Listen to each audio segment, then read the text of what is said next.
Isinailalim na sa online learning setup ang mga paaralan sa lungsod ng Muntinlupa. Patuloy ang tensyon dahil sa tigmaan sa ibang bansa. Presyo ng langis sa bansa muling nagtaas. Sa balita, parang malayo. Pero sa amin, araw-araw namin itong nararamdaman.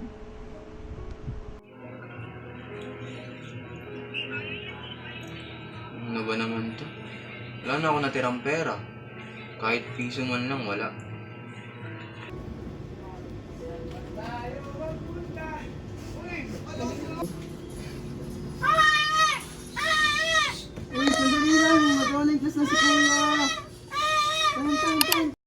Good morning, class. Kamusta naman kayo? Okay lang ba sa inyo na bago tayo mag-start ng klase natin, ay mag-open muna kayo ng camera? If kaya nyo, pwede kayo mag-open. If hindi naman, okay lang na hindi. For attendance lang natin din.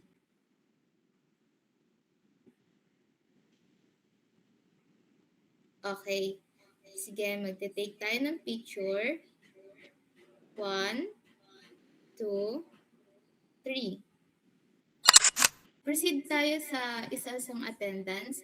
Last time, di ba nagbigay ako ng task sa inyo? Sabi ko sa inyo, kapag magsasabi kayo ng present, after nun, sasabihin niyo yung isang quote na naisip niyo buong week. So, unahin ko na. Andito ba si Ira? Present po, yung ano po, for the task po last time po, ang masasabi ko lang po, hindi sapat ang magmasid at makinig lang. Ang tunay na talino ay nasa pagpanig sa katwiran. Yun lang po. Next naman, andito ba si Juan?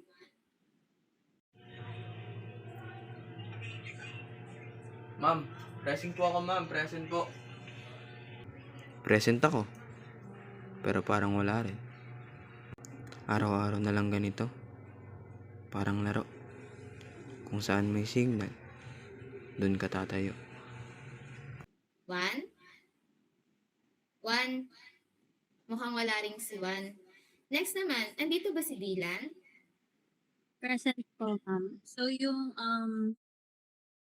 quote ko po is, ang boses ng tao ay hindi dapat busalan upang ang katotohanan ay hindi mapagtaguan. Yun lang po.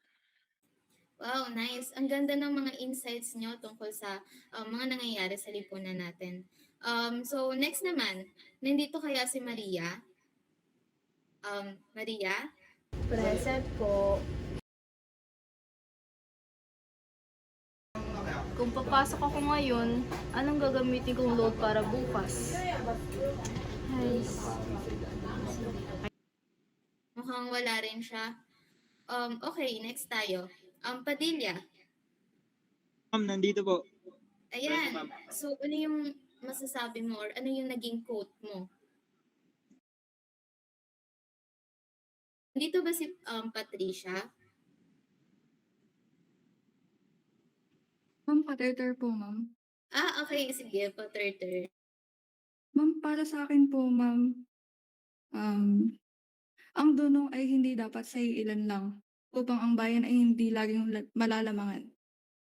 Yun lang po, ma'am. Tama yung insights, no? Katulad ng mga pinag-aaralan natin, kaya tayo nagkakaroon ng edukasyon. Kasi syempre, hindi naman pwedeng yung mga matataas lang o yung may kaya lang yung edukasyon. Katulad nga ni Rizal, di ba? Ipinaglaban niya na magkaroon ng edukasyon tayo mga Pilipino. So, next tayo. Nandito ba si Carlo? Carlo? Ano, ayan, dyan ka magaling. Galing ka na naman sa kabit mo. Present po, ma'am. Skandaloso mo talaga. Ma'am, present po, ma'am. Carlo, halika nga muna dito. Tulungan mo nga muna ako. Wait lang po, ma'am. Naka-cellphone dyan eh. Ma'am, sorry po, ma'am. Gusto ko lang namang makinig. Kahit kaunti. Pero hindi lang ako yung kailangan dito eh. Ayos. Carlo? Mukhang wala rin si Carlo. Okay, so natawag ko na ba lahat? Meron bang hindi natawag? Mukhang lahat naman ata natawag, ano? So sige, proceed tayo sa discussion natin. So yung discussion natin is patungkol sa digital education. Ayan. Habang tuloy ang klase, hindi lahat nakakasabay.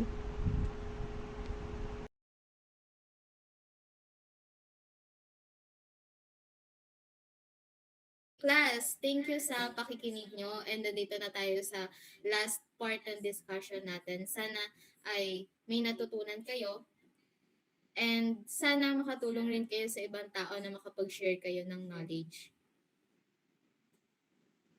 So, ayan, thank you so much sa inyong lahat. And sana, kung meron mang makakapag-approach sa mga classmate nyo is matulungan nyo sila na makapag-join rin sila sa mga discussion natin.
Grabe talaga hirap ng buhay ngayon.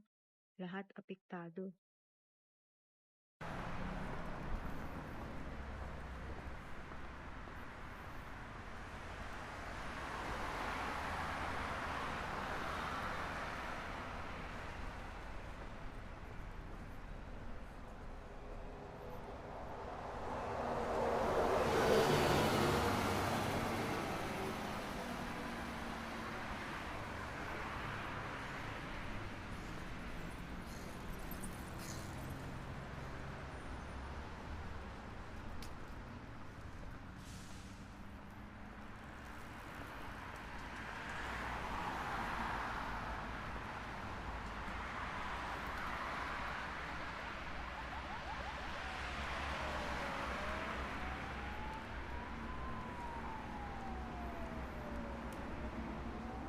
Sabi nila, it's more fun in the Philippines daw. Pero sa lagay ngayon, parang hindi naman. Ang init na nga kahit gabi. Lalo pang humihirap ang buhay ng mga Pilipino. Kailan kaya magkakaroon ng tunay na pagbabago? Sino kaya ang may lakas loob kumandino sa sistema? Matatamas na kaya ang pag-asang sinasabi ni Jose Rizal? Kabataan nga ba ang pag-asa ng bayan? O ang biktima ng sistemang mapagsamantala na sila lagi ang talo? Ay nako, makaligo na nga lang ulit.